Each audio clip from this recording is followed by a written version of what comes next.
ভাইয়া। কিরে তোর স্কুল শেষ? হ্যাঁ ভাইয়া, মাত্র স্কুল থেকে আসলাম। কয়েকদিন পরেই তো ঈদ, আমার থেকে কি গিফট নিবি? ভাইয়া এইদিকে শোনো। আমি এটা দিতে পারবো না, আমি এটা দিতে পারবো না, না না আমি এটা দিতে পারবো না। তাহলে আমাকে এই গিফটটা কে দিবে? আরে এই বিপ্লব, এইদিকে আয়। আসতাছি ভাইয়া। হ্যাঁ ভাইয়া। আরে কয়দিন পরেই তো ঈদ, আমার থেকে কি গিফট নিবি? না না, এইটা তোকে আমি দিতে পারবো না, অসম্ভব। তাহলে এই গিফটটা আমাকে কে দিবে? কিপার রেডি, মার মার। এইবার তো 6 মেরে দিব।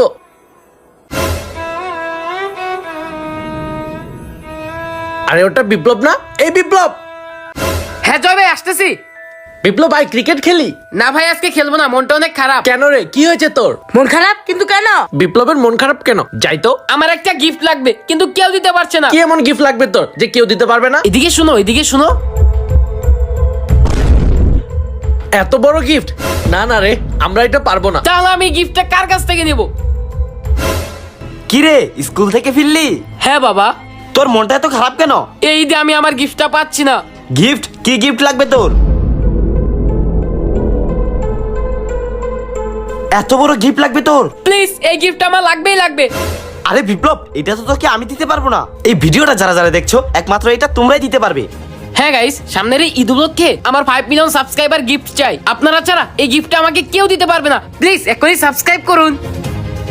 ও হ্যাঁ, ঈদ মুবারক।